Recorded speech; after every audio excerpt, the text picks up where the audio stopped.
আমরা এসেছি শান্তিনিকেতনের কাছে সোনাঝুরি হাটে, কিন্তু দেখুন আজকে সোনাঝুরি হাট কিন্তু বন্ধ আছে আছে বুধবার। আমরা জানতাম না যে বুধবার সোনাঝুরি হাট বন্ধ থাকে, এটা কিছুদিন চালু হয়েছে যে বুধবার সোনাঝুরি হাট বন্ধ থাকবে।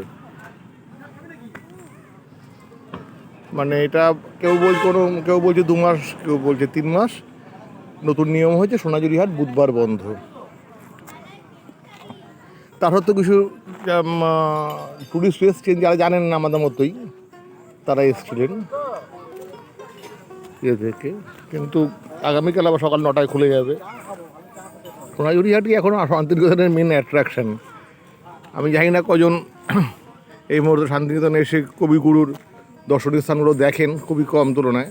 তার থেকে আজকাল সোনাঝুরি হাটেরই সবথেকে বেশি কদর।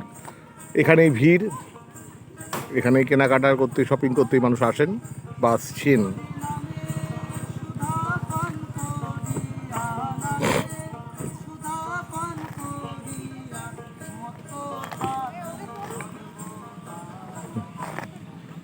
এই সোনাঝুরি হাটে কিছু কিছু ট্যুরিস্ট যারা এসেছিলেন আজকে এখানে, আসলে আগের মতো স্কুল ছুটি পড়ে গেছে, আজকে মে মাসের 14 তারিখ।